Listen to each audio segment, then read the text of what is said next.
It is my absolute pleasure to introduce a platinum sponsor for TutorFest 2025. Meet Laura Gowers, a former Senko senior leader and founder of Lysis Dyslexia. With over 23 years of experience in education, Laura now equips tutors with the knowledge and tools to confidently support neurodivergent learners. At Lysis Dyslexia's Holistic Centre, she offers specialist dyslexia assessments, coaching, and CPT training, all designed to help parents and tutors spot the signs of dyslexia early and respond with clarity and care. Tutors are in a powerful position. You see your students up close, often noticing the subtle signs that something isn't quite clicking. That gut feeling? It matters. Laura helps tutors trust their instincts and know when a learner may need further investigation or a formal assessment. Because identifying dyslexia early can change a child's story. If you're a tutor who wants to deepen your understanding, get the right training, or refer a student for assessment, visit thisisdyslexia.co.uk or follow at thisisdyslexia UK on Instagram. Empowered tutors, thriving learners.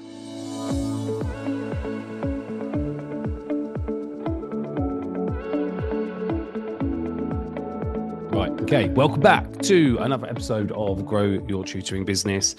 Today, I'm going to be talking about the Reading Doctor Festival that I attended last week. I'll give you a little bit of feedback about just being in a safe space, really, for tutors, business owners, franchisees, people who create franchises. And I suppose what this is really like a chance to model what safety in business looks like, and just being in a space where you can share in a safe way. I'm going to be using this word quite a bit, I think, with others around you. So I know I'm going to be focusing on the sort of key takeaways from the Reading Doctor Festival, without giving too much away, because really it's Deborah's to share and not mine. I think there's like an underlying message here where there's a right way to do things and there's a right way to go and support. And when you focus on the right things, all the negative stuff kind of just takes care of itself. And I experienced this in a couple of different ways at the Reading Doctor Festival last week. I'll start with the whole experience in itself. First of all, it's in a lovely setting. And I think when you are looking after people who are buying into your ethos and your values, I think this is something which can get missed. So, for example, looking after those people is number one, right? If you're an owner of a franchise, like looking after the people who have bought into your values, who've bought into your way of doing things, and there's that element of trust. Looking after them is important. Not just getting them on board, but then taking care of them once they are there and they are your brand. You know, they are spreading your message.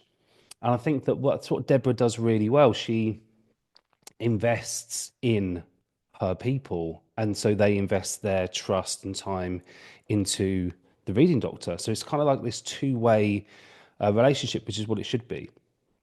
So the setting was amazing. It was really well looked after all day. You could tell straight away when you walked in the room, like the training room, that it was just a really positive vibe.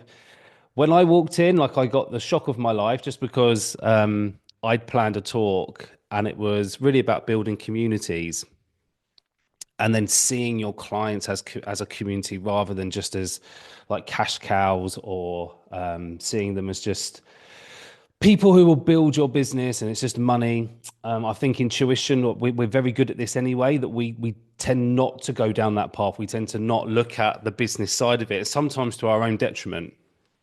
But I think the balance was right. And so when I turned up, there was a guy there called Tim Morris, who's really famous in the world of franchising. He supports people to grow franchises and is a really knowledgeable business person.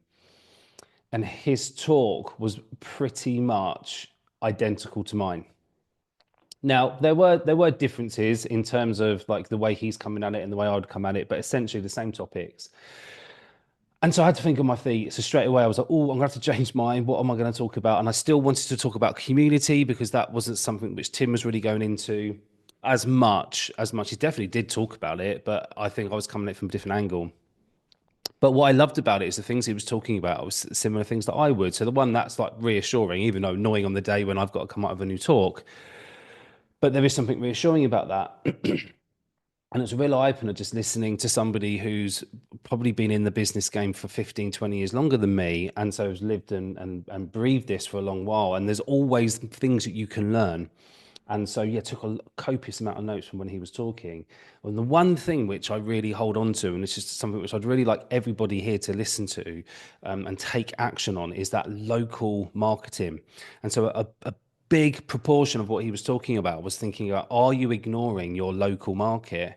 These things where you actually can be a face. Now, look, I know it's really fashionable to be online. Actually, this really works well with the reading doctor because they pretty much work face to face, one to one. They don't do group tuition. It's all very much like sat across the table. There's like a almost like a recipe to the sessions. So like being that local face and that local person is really important, which is why I think Tim was like going really heavy on this.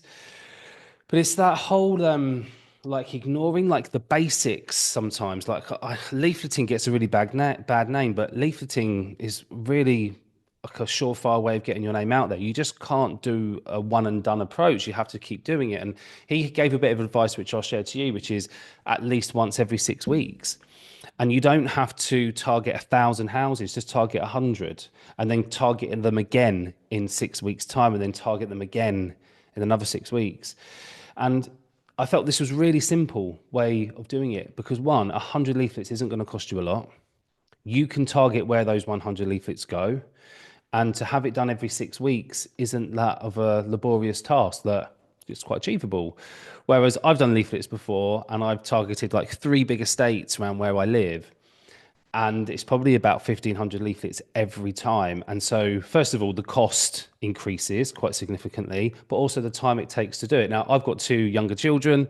I want to say that they do it with without moaning, but they definitely didn't do that. So it was quite hard work. I mean, I still paid them, but you know, it was a hard because it's a hard slog delivering that amount. And I ended up paying some other teenagers that I've known, that I've worked with in the past, and that they did it okay. Obviously, I wasn't there to hear the moaning, but yeah, this is a genuine like marketing strategy that most of us could do without much knowledge of design. You go into Canva, you click at templates, you can see what kind of designs you like, you change it around, obviously the wording. Now there's still stuff to do here, like with the leafleting, like where do you take the customer next? You pop the leaflet through the door, someone's interested. How do you then get them to contact you, or where's the next logical step for them to find out more? So it's not always like, oh, I'll just do a leaflet. It does need a little bit more thought, but it's a very cost effective way of getting your name out there and to get quite good leads. Okay. And this is what we're talking about. There are downsides to it because you don't quite know if people are ready for tuition, and this is why the every 6 weeks things come up. Rich, who is Deborah's husband, talks about how we get leaflets through the door for things like loft conversions, but not everybody wants a loft conversion at that specific time. So it probably ends up in the bin, but maybe in 6 months' time to a year's time, the loft conversion idea comes into their head. Like, who are they thinking of? And they're waiting for the next leaflet to drop in and go, right, here it is. Here's the guy, right? Or the person let's look at the website, let's scan the QR code, whatever it might be on there. And suddenly it's ready. So it's not about like being in the moment ready for tuition. It's about us knowing that we're putting our name out there. And so when that thought of tuition comes into someone's head, it's who they're thinking of. So I thought that was interesting as a kind of good refresher, as a good reminder that the old-fashioned way of marketing can still work. We spoke about things like joining up with schools, school fairs, summer fetes, village fetes, those kind of things. Just being a person in the community. So I really love that idea. I do really enjoy doing those things myself, and I don't do it enough. So it's a bit of a poke to go, Rich, you used to do these things. Get yourself back out there again. I do a lot of my stuff on social media, and that shouldn't be ignored either. But I run a face-to-face business, so therefore I should be getting face-to-face with parents because that's essentially how we can sell. Okay, so what else then? I think, again, I'm bringing it back to the word safety. Like I'll talk about what I was sharing with people there, and that is this whole idea that it's really hard to, oh, I found it really hard to marry up like this passion for education with a passion for business. Like I love the business side of things. I love the idea of creating something and putting it out there and seeing what happens. You know, that entrepreneurial spirit, learning from the mistakes, even though it's frustrating. But often what we get is people who perhaps don't share the passion of education. So where do you show up for that? So usually that's places like this on the podcast. It could be in the Facebook group. It could be you've got networking groups you go to that has other tutors or other teachers involved. So it gives you a space to turn up and talk about these things safely, where people want to listen, people want to get involved, and they have opinions too, and you bounce them off one another, and that's magical. But then there's the business side as well. Like, where do you show up and talk about business? Because this is something which can be seen as a little bit like, ooh, do we really want to be talking about business and growth and potentially talking about money, turnover, profit? I think this space is really hard to find. Like, I spoke on the day about like my friends, and I got a group of friends from school. A couple of them I've known since one I've known since I was 2 or 3 years old. I went through like nursery, primary, secondary school, and we're really good friends now. The rest we kind of met when we was like maybe 10 or 11, like through football and then secondary school. But we're really close mates. Like we consider ourselves brothers. You know, we really are like a really tight knit group, and I love them all.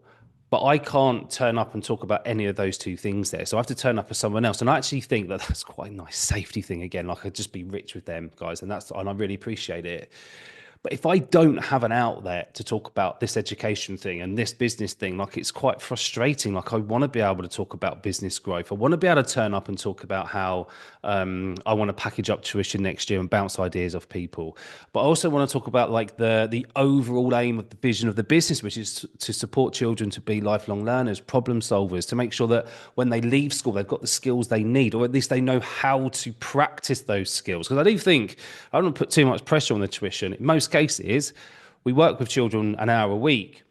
I want to talk about all of those skills and things, but it's highly unlikely, unless they came to tuition for 5 years, that we'd really be developing those skills. But we need to make sure they're aware of them. And yeah, of course, we can make them lifelong learners, and that they're kind of like real underlying things that make them great learners, not just in school, but beyond. We can definitely talk about that in tuition. That's cool. And that's always been my issues. Like where do I go with these two things to, like, one, give me an outlet, but also to support others, but to bounce ideas off each other. So on the day, I was talking to the Reading Doctor franchisees and saying, like, look, you're so lucky you've got a space here. Look, you are all sat in this room. Like, literally, you have been handpicked. Yes, it's your choice to inquire about a franchise, but there's an onboarding process, and you are chosen to be the franchise. It's not the other way around. And so there must be some connection and desire and passion around this particular subject that brings you all to this place.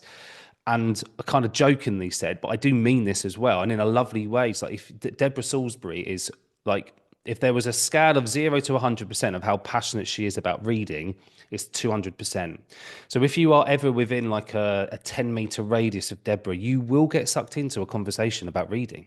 You just will. And it's amazing. And the passion just fills the room. And I was saying that this room is full of it today. But now it's like when you go off to your own areas, you have to go and fill as many rooms as possible with that passion. And that's how you create your community, because those people who are sucked into those conversations, those people who are touched by that passion, they are the ones who are spreading your message. That's how we grow a business, using community and networking. So yes, safety in those spaces, safety because you're being looked after, safety because you've got this shared vision and value. So I'm going to end this shorter podcast here because I'm going to leave you with a challenge. And the challenge that I lay down to you is, have you found a space for you where you can show up and talk about the education and marry it up with the business? Because the education stuff, we love talking about it. It is our passion. Okay, whatever it is that you teach, and even if you just love it generally and you don't have a subject yet, you're just starting out in business and you're not quite sure where it's going to land, that's also okay. But you'll find your niche by talking to people. What do you end up talking about the most? Where do your thoughts go to when you're in this safe space where you're talking about education? So find that space and then savor it. And similarly with your business as well, have you got an outlet for your business? Have you got an outlet where you can go and turn up and talk about your profit, your turnover, where you want to go next, your vision? Because I know, and again, I'm talking about like my experience with my friends, like that bit can seem quite crass in the wrong company. Where are you showing up where you can talk about these things and it feels okay? It's important that we do have these two spaces, and they could be the same space. It's a big plug, right? But Tutors Who Thrive Live, and Tutor Fest, we marry these two things together because I think it's important. But it doesn't have to be that, right? So we're in Manchester. On I don't like using dates in podcasts because it outdates it, but I'm going to use it today. May the 17th, so it's the end of this week. We are in Newcastle, beginning of June, doing a fringe event at Atomicon, which is a big business conference. We are in London again and Birmingham again, I think, in September. So, look, we are creating these spaces so that we can marry these two things together. And what I love about these spaces is that we do use the community to make them special. You know, it's not just about me turning up and talking about finding new clients, which is what I'm doing in Manchester next week or this week. But we do have people turn up and talk about their specialisms and how they show up for their business. So we've had Lindsay Ficchetti talk about her tuition business and her drive to be a sales strategist, for example. We've got Chrissy Berry talking about home education and her drive to create like a hub down in the south. Going to get the directions right, the southwest of England at Tutorfest. Jane Billam, big friend of Tutors Who Thrive, talking about international tuition and what that can do for parents in particular who want to unlock their daytime business. So we do use the community. That's kind of like the purpose of Tutors Who Thrive. So I'll just end this saying a big thank you to Deborah, because it's always an honor to be asked and to go and talk somewhere. I really enjoy it, even though I get really nervous. Like, give me this any day where I can just talk at a screen, get the mic on. But to talk in front of people, it's always an honor. And to share in somebody else's passion as well is also really uplifting. So whenever I do any kind of in-person event, I always leave with a ton of energy and really buzzing with ideas. So yeah, come and get involved. If you're not sure about where to get involved, have a bit of a search around on Google or ask ChatGPT. Just type in like where you live, looking for networking events. I bet you it will chuck a load of dates out at you. Always double check the links though, because ChatGPT can be a little bit funny about fake links and things. So check them out and just see what's real and see what's not. Alternatively, like go and have a look on other not so used search engines like Facebook, Instagram, TikTok, and just to see what comes up there, because these places are gently sort of getting with the times of social media and not just like these closed off shops. They're now sort of talking about it more and sort of putting it on more social media platforms. So have a look at those. Well, I hope this is useful. The Reading Doctor Festival was fantastic. Deborah, you doing an amazing job. It was a real honor to be involved. If you want to find out more about the Reading Doctor, Deborah is like really open with what she does and why she does it. You can check out the website. If you want to find a space to come and share about your educational passion and your business passion, Tutors Who Thrive live events. Obviously, the big Facebook group as well is a good place to share and connect with one another. Yeah, just get involved when you can. Okay, everybody, I'll speak to you soon. More podcasts to follow. We've got quite a few banked up now, ready to come out. So these should be coming out quite regularly. I want to do 1 or 2 a week, at least 1 a week, but sometimes 2, particularly when we get the interviews up and running again. Right, take care, everybody. I'll speak to you all soon.